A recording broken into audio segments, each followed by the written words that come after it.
My name is Claire Donovan. I'm 28 years old, and I used to believe that talent alone could earn respect. It took me years to learn that success means nothing when the people closest to you have already decided you're a joke. When I was little, my mom used to hang my drawings on the fridge, and my dad used to take them down. "No offense, Claire," he'd say, "but the world doesn't pay for crayons." He was a practical man, a numbers guy. He ran a small construction business in our Midwestern town, Donovan and Sons.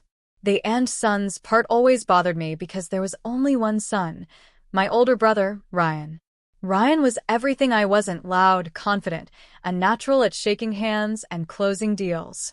He started managing the books for Dad's company before he could legally buy beer. I, on the other hand, was the quiet one who stayed up painting till 3 a.m., smearing color across cheap canvas while everyone slept.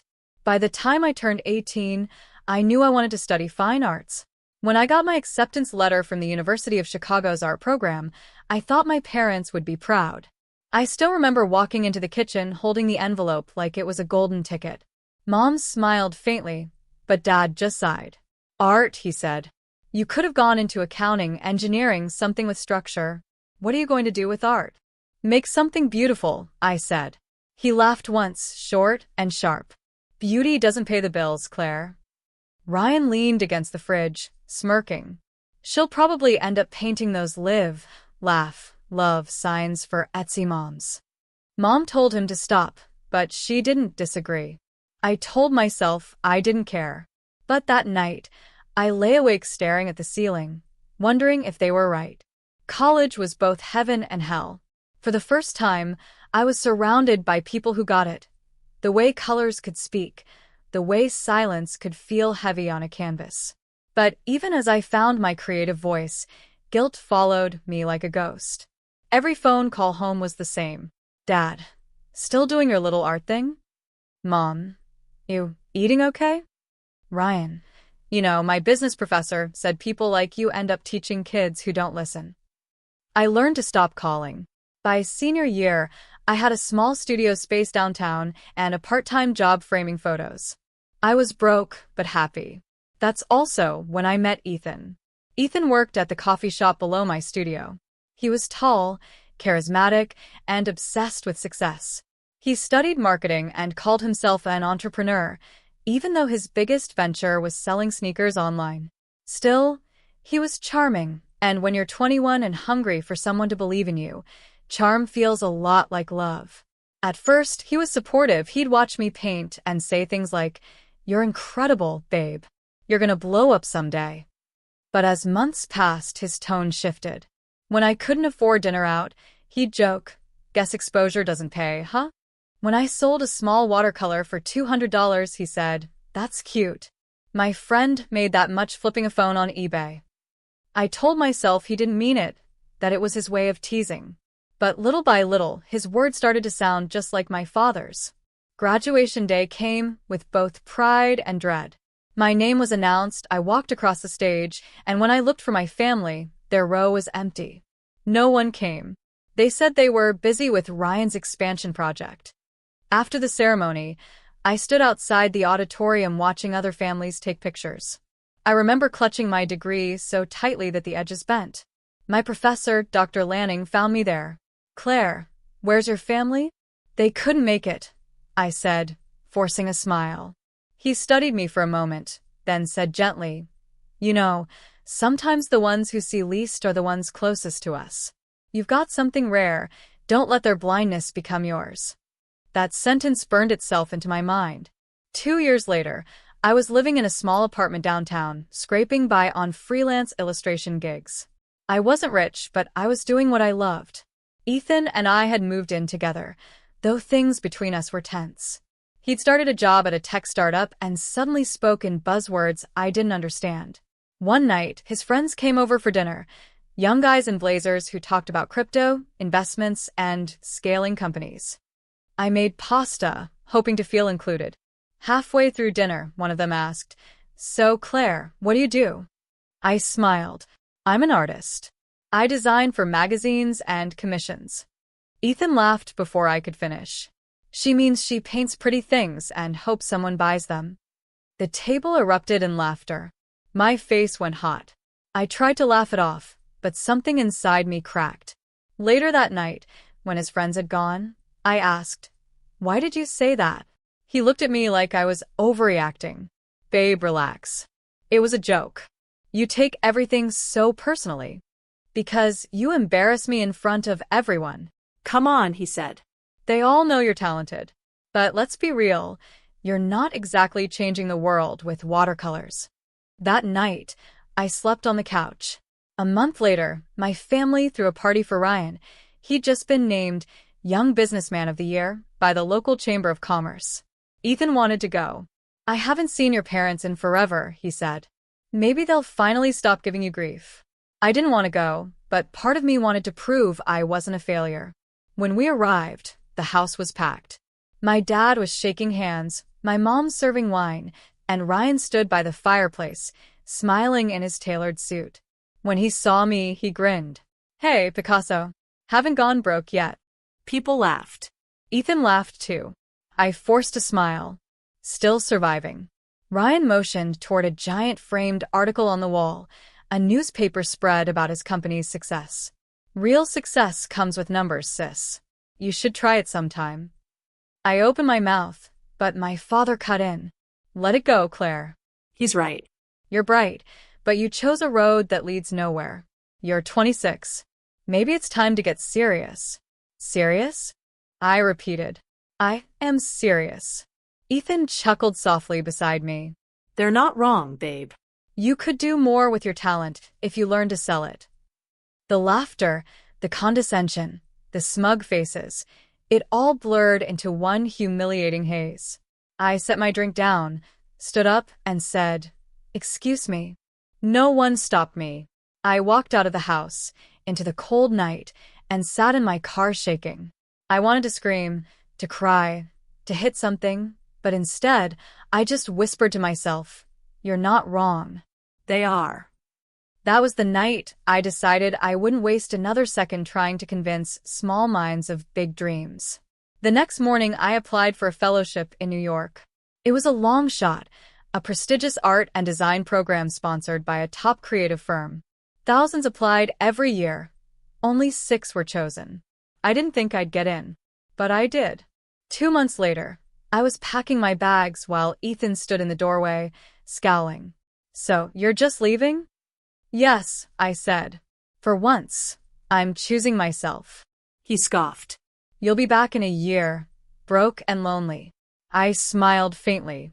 "If I am, at least it'll be on my terms." That was the last time I saw him. New York was terrifying at first.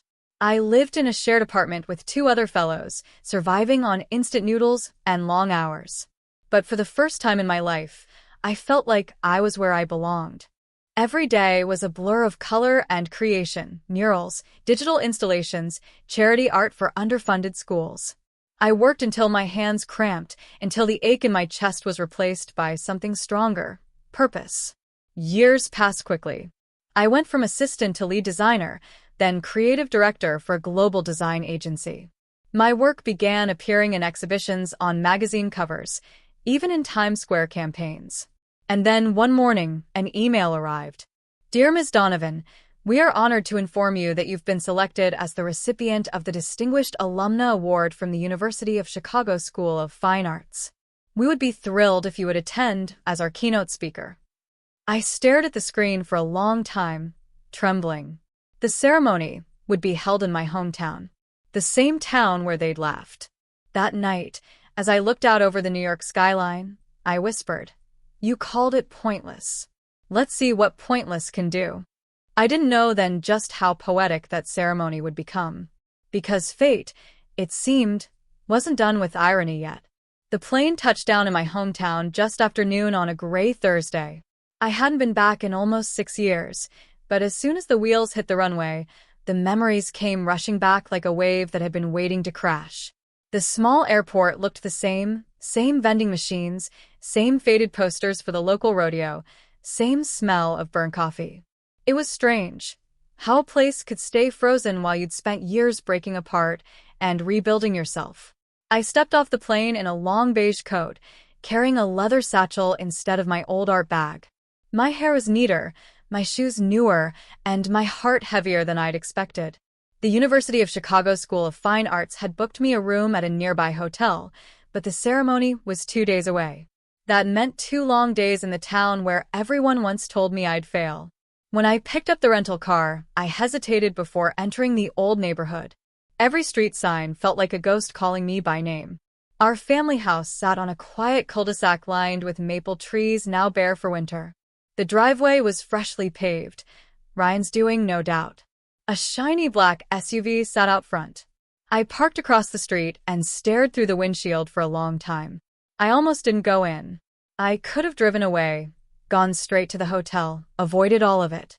But some part of me needed to stand on that porch again to see if the walls still held the echoes of who I used to be.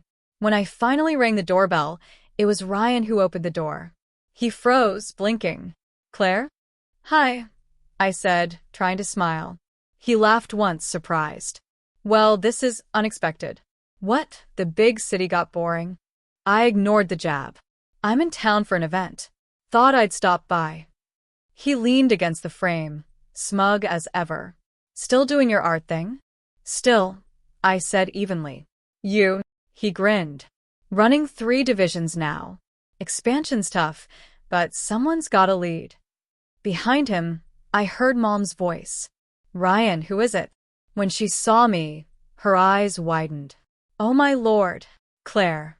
She hugged me before I could react, and for a brief second, I smelled the same lavender detergent she'd always used. But when she stepped back, her eyes scanned me like she was measuring distance. "You look different." "New York does that," I said. Dad came out from the kitchen, slower than I remembered, his hair grayer. He stopped when he saw me, face unreadable. "Claire." "Hi, Dad." A pause stretched between us until Mom awkwardly said, "Well, don't just stand there. Come in, honey." I followed her into the living room. It was immaculate. New furniture, updated decor, family photos lining the mantel.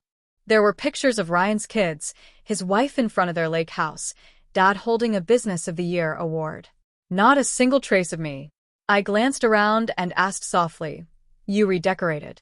Dad cleared his throat. "We wanted a fresh start." Fresh start. Translation: we erased you. Ryan's wife, Hannah, came downstairs then, still picture-perfect with her highlighted hair and polite smile. "Claire, wow. Long time." "Yeah," I said. Mom ushered me toward the kitchen. Sit. I'll make tea." Ryan followed, crossing his arms. "So, what brings you back? Art convention? Workshop?" "I was invited for an award ceremony," I said. Dad raised an eyebrow. "An award?" "From my alma mater. They're honoring alumni who've made significant contributions in their field." Ryan chuckled. "They must have been short on candidates." I forced a smile. "Apparently not." Mom's voice trembled as she poured tea. "That's wonderful, sweetheart. What kind of contribution?" "I'm creative director at a design firm. We lead social campaigns for education and community outreach. One of our projects was recently adopted nationally." Ryan whistled low. "Big words for posters and paint." "Ryan," Mom warned, but she didn't sound firm. Dad sipped his tea. "Well, we're glad you're doing all right." I set my cup down. "I'm doing more than all right." The room went quiet. Ryan finally muttered, "Guess we'll see if your little art degree actually paid off." And that was the moment it hit me. Nothing had changed. 6 years had passed, but in this house, time had stopped right where it had broken. I stood up. "I should go. I just wanted to say hello." Mom's voice softened. "Will you come by again before you leave?" "I'll try," I said, already knowing I wouldn't. As I walked out the door, Ryan called after me. "Hey, Claire, don't forget to bring your paintbrush to the ceremony. Might come in handy." I didn't look back. Back at the hotel, I sat on the bed staring at my reflection in the black TV screen. My chest burned with the familiar ache of humiliation. I thought I was over it. I thought I'd built a life so solid that their words couldn't touch me. But there I was again, that same girl at the dinner table, small and dismissed. I picked up my phone and opened the email about the ceremony. My name looked foreign on the official letterhead. Keynote speaker, Claire Donovan, creative director, Whitestone Studios, New York. Underneath, the list of attendees included Donovan and Sons Construction, sponsorship tier, silver. My fingers tightened around the phone. They were going to be there. The next day, I visited the university for a sound check and program briefing. The event hall was stunning. White drapery, soft lighting, the stage lined with paintings from alumni. At the center of the display was one of my own pieces. The Distance Between. I hadn't seen it in years. I painted it during my fellowship, an abstract depiction of two figures standing on opposite cliffs, separated by a glowing canyon. It had been featured in several exhibitions, but here in my hometown, it suddenly felt different. The event coordinator, a cheerful woman named Megan, greeted me with a warm handshake. Claire, we're so honored to have you. Everyone's been buzzing about your speech. Speech. I blinked. You mean the acceptance note? Oh no, she said, smiling. You're our keynote speaker. You'll close the ceremony after the awards. Didn't you read the full invite? My heart skipped. I must have missed that part. Megan laughed. Well, you'll do great. Your story's incredible, from small-town dreamer to international creative leader. You're exactly what this place needs to see. Her words stayed with me long after she left. What this place needs to see. That evening I took a walk downtown. The same cracked sidewalks, same diner, same tired neon signs. But something in me had shifted. It wasn't the town that was small, it was the way I'd let it make me feel. As I passed the diner window, I caught my reflection beside a newspaper headline taped to the glass.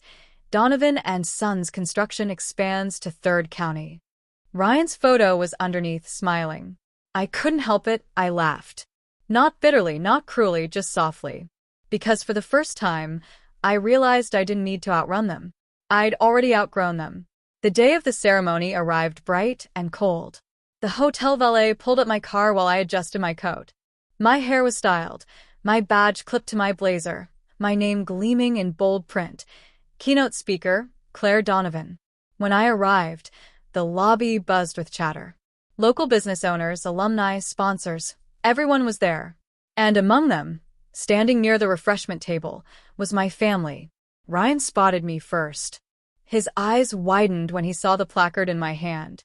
He smirked. Well, look who's presenting the trophies. Did they need volunteers? Before I could reply, Megan appeared beside me, smiling brightly. Claire, there you are. We're just about to start rehearsal for your keynote. Ryan's smile faltered. Keynote? Megan nodded. Yes, Miss Donovan's our headline speaker. You've heard her story, right? It's so inspiring. She turned to me, lowering her voice. Your segment will close the evening. Everyone's been looking forward to it. I smiled at Ryan, polite but sharp. Guess I'm still painting after all. He said nothing. When I turned away, I caught Dad watching from across the room. His expression was unreadable, but his jaw was tight. Mom's eyes darted between us, nervous. And for the first time, I didn't feel fear or shame. I felt calm. They were here, yes. But this time, they weren't the ones watching me fail. This time, they have to watch me shine. That night, as I rehearsed my speech alone in the hotel mirror, I realized something simple but powerful. I didn't need to humiliate them. I just needed to tell the truth, and let the truth do the work. Because sometimes, the sweetest revenge isn't revenge at all. It's success that doesn't need to shout. The night of the ceremony arrived draped in soft snow. It wasn't the heavy, angry kind that blotted out the world. It was the quiet kind, the one that falls gently, as if the sky's trying to apologize for something. The event hall glowed against the cold, a glass building filled with golden light. Cars lined the entrance, people wrapped in coats and chatter. I stepped out of the car, the crunch of snow under my heels, and for a moment I just stood there, breathing in the crisp air. My breath came out in small clouds, and for the first time in years, I felt steady. Inside, music played low, a soft string quartet under murmuring conversation. Waiters moved between clusters of alumni, faculty, and guests carrying trays of champagne. The stage at the far end of the hall shimmered under warm spotlights. The banner above it read, University of Chicago, Alumni Honors Gala. I found my table near the front. My name, Claire Donovan, was printed on a thick white card, embossed with gold. Next to it, my title, Creative Director, Whitestone Studios, New York. I hadn't sat down before I heard a voice I could recognize in my sleep. Claire. I turned. My father stood behind me, hands in his pockets, expression unreadable. He was wearing the same dark suit he always wore to big events, the same one that smelled faintly of cologne and sawdust. Hi, Dad, I said softly. He gave a single nod. You look well. So do you. He looked around the glittering room, the chandeliers reflecting in his eyes. Quite the place. They must think a lot of you. I guess they do. Before he could reply, my mother appeared beside him, clutching a small purse. Claire, honey, you look beautiful. I can't believe, well, I can, but it's just, this is wonderful. I smiled gently. Thank you, Mom. Ryan and Hannah arrived next, arm in arm, both dressed like they owned the building. Ryan gave a low whistle. Keynote speaker, huh? You really turned this into something. I told you I would, I said. He chuckled, but I caught the flicker of something else in his eyes. Not amusement, unease. As dinner began, I focused on the speakers ahead of me, half listening as awards were presented to professors, philanthropists, and entrepreneurs. Between courses, polite applause rose and fell like waves. I tried to enjoy it, but part of me couldn't ignore the tension at our table. Ryan made small talk with a sponsor beside him. Hannah scrolled her phone. Dad fidgeted with his napkin. I caught him glancing at me occasionally, like he was trying to reconcile the woman before him with the daughter he'd dismissed years ago. When the dessert plates were cleared, the lights dimmed slightly. The event coordinator, Megan, stepped onto the stage, microphone in hand. And now, she said, for our final recognition of the evening, our distinguished alumna and keynote speaker. The room quieted. This year's recipient has shown that creativity and vision can change not only how we see art, but how art can transform lives. Her work in design has reached global audiences, blending storytelling, education, and social change. Please welcome Claire Donovan. Applause thundered through the hall. I stood, smoothing my blazer, and walked toward the stage. The spotlight felt warm on my skin. I glanced briefly toward my family as I passed their table. Ryan's smirk had faded. Dad looked stunned. Mom clutched her hands together, eyes wide and wet. I reached the podium. For a second, I let the applause die down, let the silence settle. My heart pounded, but my voice came out steady. Good evening. Dozens of faces looked up at me, former professors, classmates, strangers, and, somewhere among them, the people who once told me my dream was worthless. I never thought I'd be standing here, I began. When I graduated from this university, I walked out those doors believing my degree would make people proud of me. Instead, I went home and heard words that nearly broke me. They called it pointless. They said I'd starve, that I was wasting my potential. The audience was still listening. I believed them for a while. I tried to fit into other people's definitions of success. But here's the truth I wish someone had told me back then. Art isn't just paint or clay or design. It's the language of everything we build, everything we dream, everything we fight for. It's how we say, I exist. A murmur rippled through the crowd. My voice grew stronger. I was told my degree wouldn't get me anywhere. But what they didn't know is that art was never meant to get me anywhere. It was meant to show me who I was. And that discovery, that courage to keep creating even when no one claps, that's what saved me.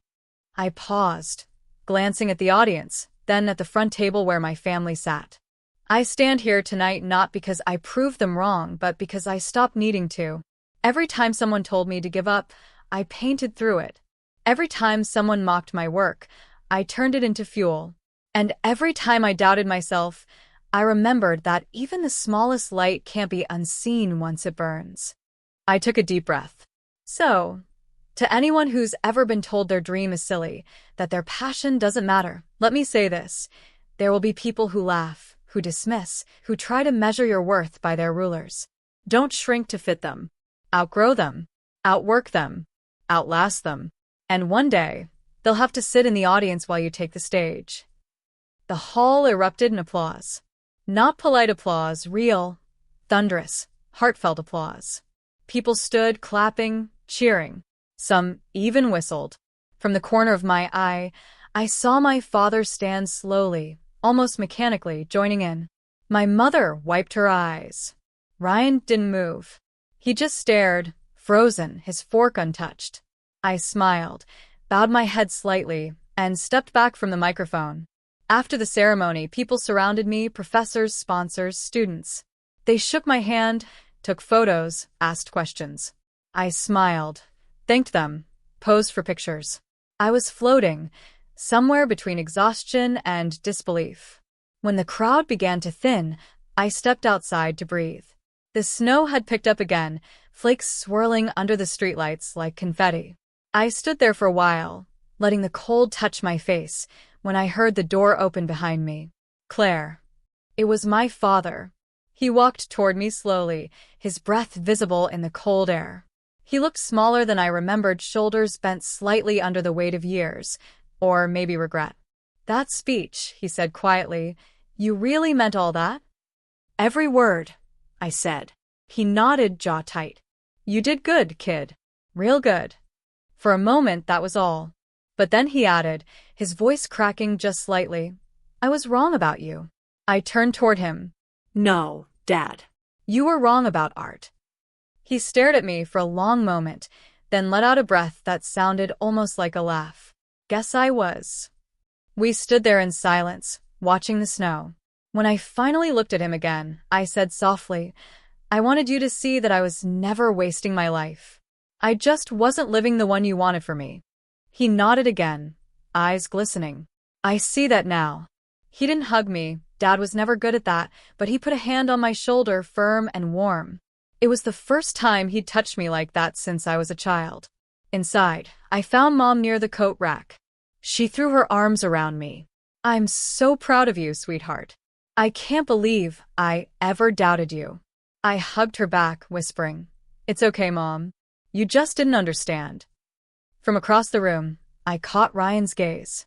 He stood with a drink in his hand, his wife beside him, face stiff with discomfort. He gave me a short nod, then turned away. It didn't matter. For the first time, I didn't need him to clap. I didn't need him to see me, because finally, I saw me. That night, when I returned to the hotel, I placed the Crystal Award on the desk beside my suitcase. It wasn't the trophy that mattered. It was the silence it left in its wake. The silence where doubt used to live. I poured myself a glass of water, sat on the edge of the bed, and looked out the window at the town lights below. Somewhere out there, my family was heading home, their conversations quieter than before. I wondered what Ryan was saying now. I wondered if he realized that the sister he once mocked had just surpassed him in ways no plaque could measure. But even that thought faded quickly, replaced by something gentler, peace. Because in the end, revenge hadn't brought me here. Faith had. Faith in my art, in my purpose, in myself. And as I turned off the lamp, I whispered the words that carried me through every cruel joke, every lonely night, every moment of doubt. Pointless? Not anymore. The morning after the ceremony, sunlight streamed through the hotel curtains like a quiet applause that hadn't stopped overnight. For the first time in years, I didn't wake up with a knot in my stomach. The fear, the defensiveness, the constant urge to prove myself, it had all melted away somewhere between my speech and that long, silent drive back to the hotel. The awards still sat on the nightstand, catching the morning light. It wasn't big or flashy, just a smooth glass shape with my name engraved in silver, but I couldn't stop staring at it. Not because of what it meant to others, but because of what it meant to me, that all those nights of doubt, loneliness, and quiet perseverance had finally built something solid. I brewed a cup of coffee and stepped out onto the small balcony. The town looked peaceful under a fresh coat of snow. Somewhere down those winding streets were all the versions of me I'd been, The scared college graduate, the humiliated daughter, the girl who used to paint until her fingers cramped just to remember who she was. And for the first time, I didn't hate her. My phone buzzed on the table.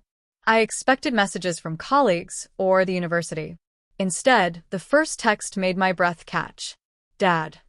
Proud of you. Mom says breakfast. I smiled despite myself. I typed back. Sure. 9 a.m. at the diner? The diner hadn't changed in 10 years. Same green booths, same chrome counter, same smell of bacon grease and burnt coffee.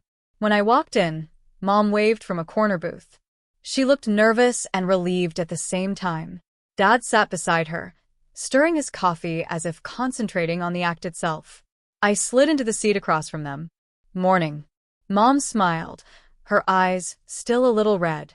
We watched your speech again online this morning. It was beautiful, Claire. Just beautiful. Thank you, I said. Dad didn't look up. They posted it already? Of course they did, Mom said, swatting his arm lightly. It's already got thousands of views. He nodded slowly, then looked at me. That firm you work for? Whitestone, right? That's a big deal? It's global, I said. We have offices in London and Singapore now. Damn, he muttered under his breath. It wasn't quite admiration, but it wasn't dismissal either. It was something in between, something closer to realization. Mom leaned forward, hands clasped. Your father and I were talking last night. We didn't make it easy on you, did we? I met her gaze. No, you didn't. She nodded, eyes softening. We just wanted you to be safe. Stable. Your brother's always been the practical one, but you, she hesitated, searching for the right word. You always had that fire. I guess we were scared it would burn you instead of light the way. I let out a small laugh, though my eyes stung. It did both, Mom. Dad cleared his throat. We're proud of you, Claire. You've done more than we thought possible. There it was, the apology. Not in so many words, but in the language my father spoke best. Acknowledgement. Thank you, I said quietly. We sat there a while longer, talking about the ceremony, my work, little things that didn't feel heavy. It wasn't forgiveness yet, not entirely, but it was the beginning of it. After breakfast, I decided to visit the Community Arts Center near the old downtown square. When I was in high school, it was a rundown warehouse with peeling paint and broken windows. But now, to my surprise, it had been renovated. Bright murals on the outside, polished wood floors inside. A young woman at the front desk recognized me from the event. Oh my God, you're Claire Donovan. I watched your speech last night. I smiled, a little shyly. That's me. She grinned. You inspired half of our art students. They've been talking about you all morning. I looked around. Paintings lined the walls, student work, community projects, mixed media pieces. It felt like walking through the heartbeat of everything I'd fought for. Do you still take volunteers? I asked. Always, she said. I left my number. It felt like something had come full circle, like a bridge had quietly built itself between the past and the present without me realizing it. That afternoon, I met with a few former professors for coffee at the university. They asked about New York, about the creative industry, about mentorship.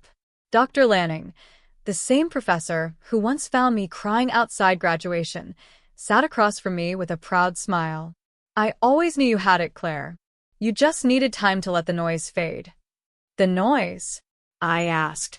The people who didn't see you clearly, he said. The world is full of them. The trick is learning to see yourself anyway. I nodded slowly. I think I finally did. Before we parted, he handed me a small envelope. A little something from the department, he said. Inside was a letter offering me a visiting lectureship, a short-term artist-in-residence position to teach workshops to the next graduating class. I stared at it, speechless. I don't know what to say. He smiled. Say yes. That night, I sat by the hotel window again, the award beside me and the letter in my lap. The city lights blinked faintly in the distance. I thought about what it would mean to come back, to teach, to give something to the place that once gave me so much pain. It felt strange, the idea of returning not as the disappointed daughter or the mocked graduate, but as the mentor I once wished I had. My phone buzzed again. Ryan, heard you're some kind of local celebrity now. Congrats. I stared at the message for a long time. No sarcasm. No teasing. Just acknowledgement. I typed back. Thanks. We all grow up eventually. He didn't reply. And for once, that was okay. A week later, I returned to New York. My studio window overlooked the Hudson River, gray and glittering in the winter sun. The awards sat on a shelf beside my paints and sketchbooks. Life picked up again quickly, meetings, deadlines, campaigns. But something in me had changed. I found myself smiling more, speaking with confidence instead of apology. The voice that once trembled in defense now stood tall in conviction. My assistant, Nora, noticed it one afternoon during a project meeting. You seem different, she said. I think I finally closed a chapter, I replied. She grinned. About time. That weekend, I received a video from the art center back home. It showed a group of children painting a mural on a large outdoor wall. The message read, "Inspired by your story, we started a program for kids who dream of becoming artists. Thank you, Claire." As I watched the video, tears filled my eyes. The mural was simple, bright colors, shapes of hands reaching toward the sky, but it meant everything. Because for all the applause, awards, and recognition, this was the true measure of success, planting something that would keep growing long after I was gone. A month later, I returned to the university as a guest lecturer. The auditorium was filled with young faces, wide-eyed, nervous, hopeful. I stood at the podium, looking out over them, and smiled. When I was your age, I began, I thought success meant proving everyone wrong. But it's not about that. It's about proving yourself right, believing in the voice that no one else can hear until you make it loud enough to echo. Afterward, a student approached me. She was shy, clutching a sketchbook. Ms. Donovan, my parents keep telling me art's a waste of time, that I should do something practical. I knelt slightly so we were eye level. Let them think that, I said, and then show them what they could never imagine. She smiled through tears. As she walked away, I realized that the words I'd given her were the same ones I'd needed all those years ago. And somehow, saying them now out loud, with certainty, healed something deep that I hadn't even known was still open. That night, as the sun set over the frozen campus, I walked past the art building one last time. Inside, students worked late, laughter spilling through open windows. The scent of paint and turpentine carried through the cold air, familiar and comforting. I stopped by the wall where graduates' plaques were displayed. Near the center was mine. Small, silver, engraved with just my name. No title, no quote. Just Claire Donovan. It was enough. Because in the end, my story wasn't about revenge anymore. It was about return. Return to myself. Return to purpose. Return to peace. As I stepped into the falling snow, I whispered one last time. Not to them, not to the past, but to the girl who never stopped painting, even when no one believed she should. You did it. The months that followed felt like sunlight after a long storm. My life in New York bloomed in ways I never expected. My designs were featured in international campaigns. My name started circulating in industry magazines, and speaking invitations came from places I'd only dreamed of. Yet what made me happiest wasn't the fame. It was watching other artists find their voice because of something I'd said or built or started. I'd begun mentoring a group of young designers, some from small towns, some from overseas. Many of them reminded me of myself. Stubborn, scared, and hungry for someone to say, "Keep going." Each time I looked at them, I saw flashes of that 20-year-old girl who once painted in a freezing dorm room with trembling hands and unshakable hope. One evening, I sat at my studio desk reviewing portfolio drafts when my assistant, Nora, knocked on the door. "You've got an email," she said, leaning against the frame. "From the Global Arts Foundation." I frowned. "The one based in London?" She nodded, grinning. "They're inviting you to keynote their international summit next month. And they want you to lead a global mentorship initiative. Paid. Full funding. Travel included." I blinked, trying to process it. They what? Nora laughed. Claire, they're basically asking you to shape the next generation of creatives around the world. This is huge. I sat back, heart racing. A few years ago, I couldn't afford rent. Now the world was asking for my story. But as the initial excitement faded, a flicker of doubt crept in. A voice that sounded eerily like my father's whispered, "Are you sure you can handle that?" I silenced it the way I'd learned to with work. 2 weeks later, I was on a plane to London. The sky outside the window was painted in hues of pale gold and violet, and I couldn't help smiling. I was flying across the Atlantic to speak about the same degree people once mocked. When the plane landed, a driver holding a sign with my name whisked me away to the venue, a grand old building overlooking the Thames. The conference hall inside looked like something out of a movie: marble floors, glass ceilings, banners with my name printed beside the words "Creativity as Legacy." That night, as I reviewed my speech, I thought of my family. I hadn't heard from Ryan since the ceremony, though Mom occasionally sent short texts, photos of the grandkids, updates about Dad's health, little things. Each time, I replied warmly, keeping the peace but not reopening the wound. Dad had started sending messages too. Short, simple ones. "Saw your campaign ad on TV. Good work. Your mother says hi. Proud of you." Small sentences, big meaning. I didn't need more. The next morning, I stood backstage as the summit's director adjusted my mic. My palms were sweaty, though I'd given speeches countless times. But this felt different. It wasn't about proving myself anymore. It was about representing every artist who'd been told their dream wasn't worth it. When they called my name, the applause rolled like thunder. "Thank you," I began, smiling out at the sea of faces from dozens of countries. When I was 22, my family told me my art degree was pointless. They said it would never feed me, never mean anything. And for a while I believed them. But today, standing here, I know they were wrong, not because of this stage or this spotlight, but because art in all its forms feeds the soul of the world. I spoke about the quiet power of creativity, about resilience, about how failure is sometimes just a misunderstood beginning. I told them how I'd been humiliated, dismissed, and underestimated, and how those moments became the brushstrokes of my purpose. When I finished, the crowd rose in a standing ovation. I saw tears on faces, hands clapping until it hurt. For a moment, I didn't see strangers. I saw my younger self. Afterward, a man in his 60s approached me. "Ms. Donovan, I'm the director of the Global Mentorship Initiative. We'd be honored if you joined us permanently as our creative ambassador." The title sounded impressive.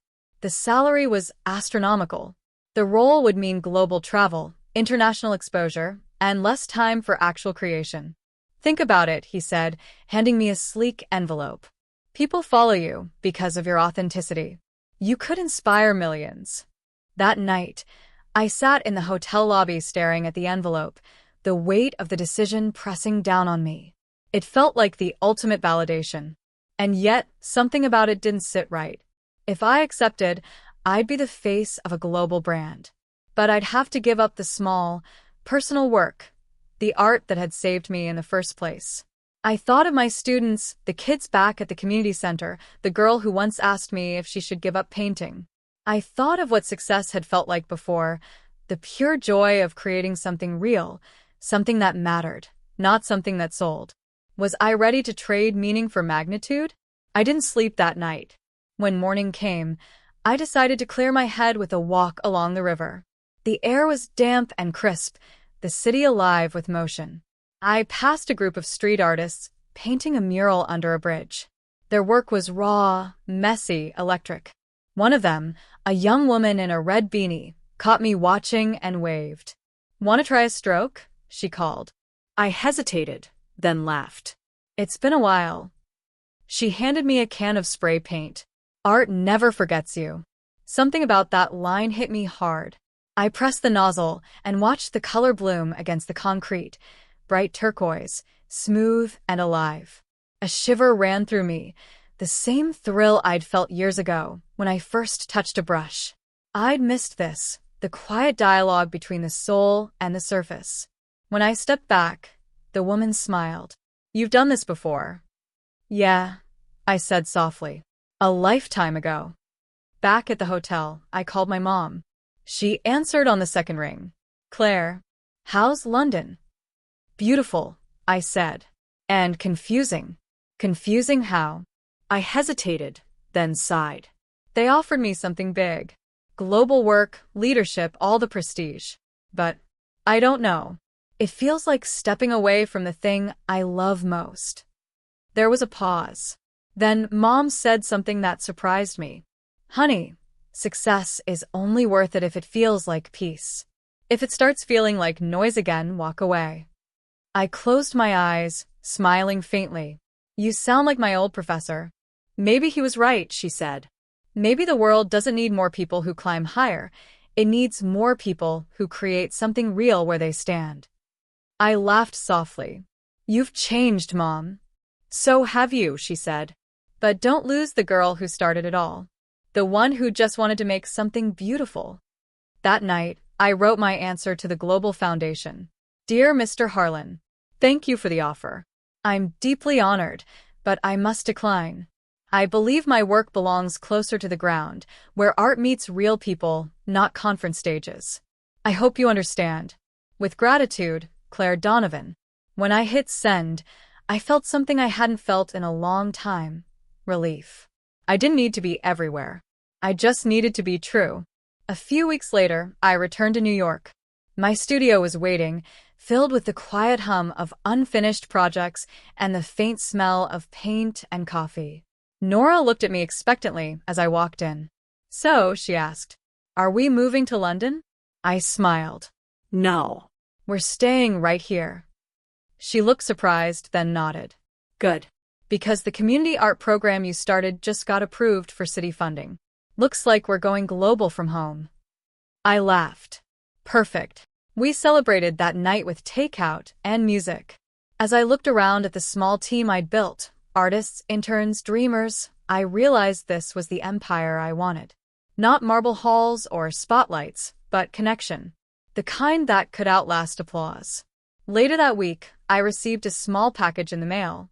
Inside was a framed photo from the Global Summit, a candid shot of me laughing on stage. Beneath it, someone had written in marker, "The ones who mocked you will remember your silence longer than your words." There was no signature, but I had a feeling it came from one of my London ments.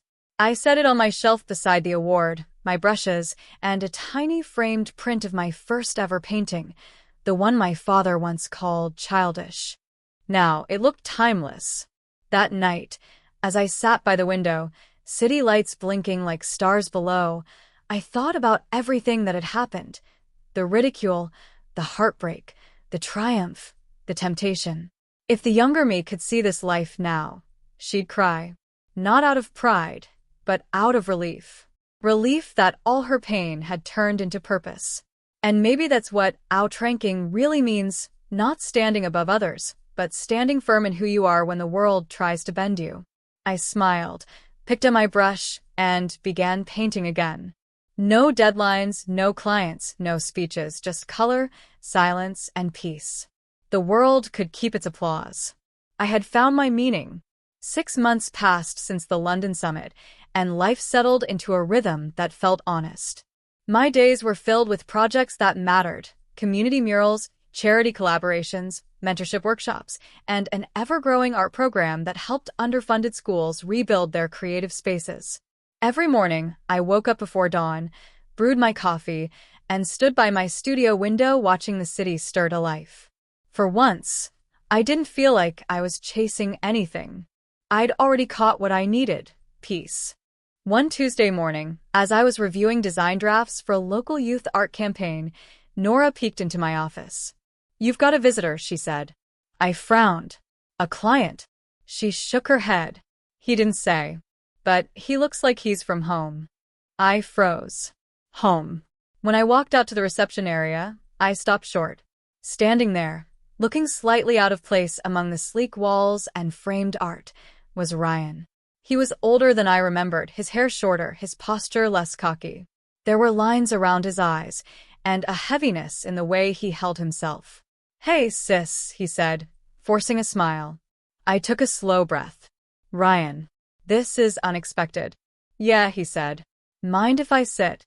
I gestured to the chair across from my desk. Go ahead. He sat, glancing around the office. Nice place. You've done well. Thanks. I waited. What brings you here? He hesitated, fingers tapping his knee. I'm in town for conference. Construction expo thing. Thought I'd stop by. I crossed my arms. After 6 years? He looked down, sighing. Yeah. Guess that sounds bad. Depends on why you're here, I said. He gave a soft laugh, the old defensiveness flickering for a moment before fading. I saw your speech again. The one from the university. It popped up on YouTube last month. I watched it twice. I stayed quiet. He went on, voice low. You said something about people who measure others with their own rulers. That hit me. Harder than I expected. I tilted my head. Why? He shrugged, eyes distant. Because that's what I did. My whole life. I thought success was just money and numbers and winning. You know? But watching you, hearing you talk about what you built, what it means, I realized I've spent years building things that don't mean anything at all. The honesty in his voice caught me off guard. I'd imagined this conversation 1,000 times, but never like this. Never with quiet humility instead of pride. I leaned forward slightly. Ryan, you don't have to. He cut me off. I do. You were right, Claire. You were always right. Dad and we mocked what we didn't understand. And maybe we were scared. You had courage we didn't. The words hung between us, fragile as glass. He rubbed his hands together. I wanted to say I'm sorry. For everything. For laughing at you. For making you feel small. For a long moment, I couldn't speak. I looked at him, really looked, and saw the brother I'd loved as a kid, not the man who once sneered at my dreams. Thank you, I said softly. That means more than you think. He nodded, swallowing hard. Mom told me about your youth program, that you're expanding it nationwide. I am, I said. We just got federal funding last week. That's amazing, he said genuinely. You did what none of us thought possible. I smiled faintly. I didn't do it to prove you wrong. He met my eyes. I know. That's why it worked. After he left, I sat at my desk for a long while, staring out the window.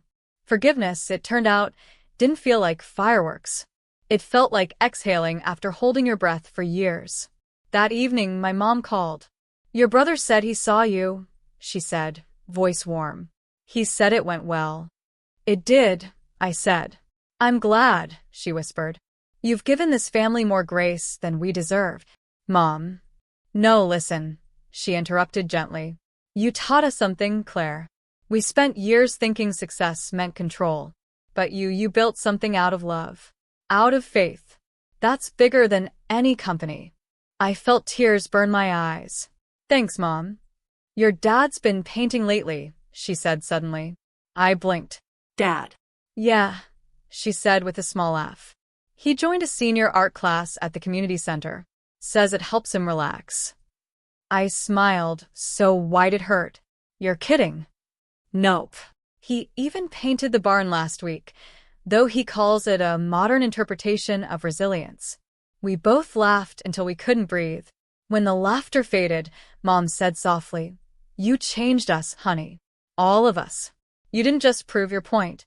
You opened our eyes. And that, I realized, was the real victory. 3 months later, I received an invitation to curate a national exhibition titled The Art of Purpose. It would showcase works from artists who turned personal pain into creative power. The organizers wanted my mentorship program to be featured, and for me to close the show with a personal installation. For days, I thought about what to create. I didn't want to make something grand or self-congratulatory. I wanted something true. Then one night, it came to me. I called a few of my ments, gathered supplies, and we began working. For weeks, we built it piece by piece, a towering sculpture made of old wooden rulers, splintered brushes, torn sketches, and broken picture frames. In the center stood a single light, soft and golden. The piece was titled Measured Wrong. On the night of the exhibition, the hall was filled with artists, critics, and press. But my favorite guests were my parents. They stood hand in hand, looking up at the sculpture with tears in their eyes. Dad turned to me. "You made this." "We all did," I said, nodding toward the students who'd helped. "It's about how the world measures us the wrong way sometimes." He studied it for a long moment, then whispered, "Then maybe it's time we change the ruler." I felt my throat tighten. "I think we already have." The next day, while packing up materials, I found Ryan waiting near the gallery entrance. He had a small box in his hands. "What's this?" I asked. He handed it to me awkwardly. "Something Dad wanted you to have. Said it was yours all along." Inside was an old, weathered wooden box of oil paints. My first set, the ones I'd begged for when I was 13. The same ones Dad had thrown into the garage years ago when he told me to get serious. I ran my fingers over the cracked lids, the faint smell of turpentine still lingering. "He found it when cleaning the shed," Ryan said. "He kept it. All these years." I couldn't stop the tears. "Thank you." Ryan smiled. "Guess he finally learned what beauty pays for." I laughed through the tears. "Yeah, peace of mind." That evening, after everyone left, I stayed in the empty gallery. The lights were dimmed, the silence soft. I stood in front of the sculpture, tracing the glow at its core. For a moment, I thought about the long road that led here, the loneliness of being misunderstood, the sting of mockery, the nights of doubt. Every wound had become a line in my story, every scar a brushstroke in the masterpiece I hadn't known I was painting. And now, standing here, I finally understood. They hadn't been villains. They'd been mirrors reflecting their own fears. And I had simply chosen to step out of their reflection. When I returned home that night, I took out the old paint box and placed it on my studio shelf beside my award and the framed mural photo from London. 3 objects, 3 eras, 1 truth. Everything had meaning in the end. I pulled out a fresh canvas, squeezed a line of paint across the palette, and began a new piece. Not for a gallery, not for an audience, just for me. The colors danced, bright and alive, telling a story I no longer needed to explain. As I painted, I whispered into the quiet room. "You mocked my degree, but it taught me to create. You measured my worth, but I learned to redefine it. And now," I smiled, "now I don't need to outrank anyone." The brush moved smoothly across the canvas, steady and free. Outside, the city lights shimmered against the night, and I felt something deep and simple rise in my chest, gratitude. Because sometimes the sweetest revenge isn't proving them wrong. It's living right. 15 years later, the world outside my studio window was quieter than it used to be. Or maybe I had just learned to listen differently. The rush of cars, the echo of the city, the hum of life, they didn't feel chaotic anymore. They felt like rhythm. At 43, I still painted every morning. Some days it was for gallery commissions, some for my foundation, and some just for me. The paint stains on my hands had become my favorite jewelry, proof that I was still building, still breathing through color. The Whitestone Youth Arts Initiative, the mentorship program I had started on a whim, had now become a national movement. Dozens of cities had adopted the model: free creative workshops for children who couldn't afford lessons, grants for young artists from low-income families, scholarships for design students. We even had an annual festival called The Art of Becoming, where alumni displayed their work alongside professionals. Every year, I stood backstage watching them, the once shy kids who now stood confidently beside their murals, their sculptures, their digital pieces, and I thought this was what all of it was for. One of those artists, a girl named Elena, reminded me of myself at 20. She'd joined the program at 16, sketching on napkins because her parents couldn't afford art supplies. Now she was graduating from Parsons with a full scholarship. One afternoon, she dropped by my studio, clutching a folder of her final project. "I want you to be the first to see it," she said, eyes shining. When she opened the folder, I froze. It was a concept for a public art installation, a massive, collaborative mural called Measured Wrong. inspired by my exhibition years ago. You're bringing it back, I said softly. She smiled. No, we are. I want to include every kid from the mentorship program. Each one paints a panel about what people once told them they couldn't do. I couldn't speak for a moment. The lump in my throat felt like gratitude and pride rolled into one. You don't need my approval, I finally said. But you have it anyway. She grinned. Then I'll make you proud. You already have, I said. That evening, after she left, I sat in the quiet and looked around the studio. The shelves were lined with memories, awards, photos, letters from students, and that same old wooden paint box from my father. The lids were cracked now, the labels faded, but I'd never replaced it. It reminded me where I came from. Next to it sat a small frame, a photo from years ago of my family and me standing in front of Measured Wrong. It was the first event we'd all attended together without tension. Dad had passed away 3 years after that night. He'd spent his final years painting in the barn behind their house. When I went through his things, I found stacks of canvases, landscapes, portraits, even one of me as a child, holding a paintbrush. On the back, in his shaky handwriting, he'd written, "For the one who saw before I did." I remember crying so hard I couldn't stand. But it wasn't grief, it was gratitude. Now, as the years had settled into a kind of golden calm, I realized that life had stopped being about proving anything. It was about passing it forward. That's why, when the University of Chicago reached out again, this time to name a new art scholarship after me, I said yes, but only on one condition. It has to be for the dreamers who were told they'd fail, I told them. The ones who feel like their path isn't practical enough. The dean laughed. I think that's perfect, Ms. Donovan. No, I corrected with a smile. It's Claire. The day of the scholarship announcement, I returned to campus for the first time in over a decade. The auditorium was filled with students, young, nervous, hopeful, just like I once was. When I stepped up to the podium, I didn't have a prepared speech. I didn't need one.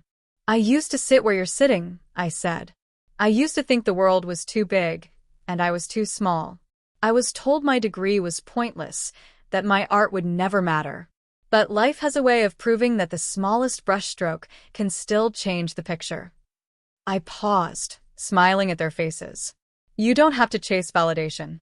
You just have to keep creating.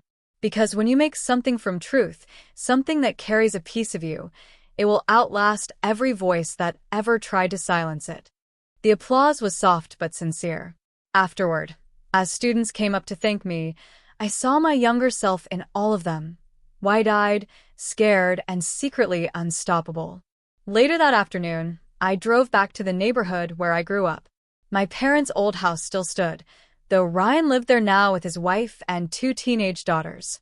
When I parked in the driveway, his oldest, Sophie, came running out. She was 16, freckles across her nose, paint smudged on her sweatshirt.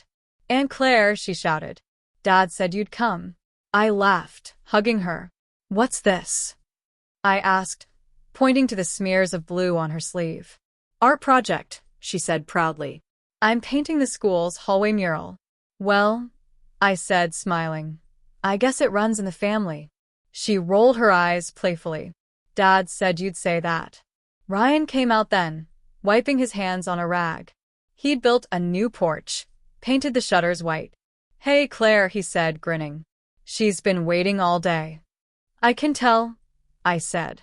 He leaned against the railing. "You know, I still remember the night I called your degree pointless."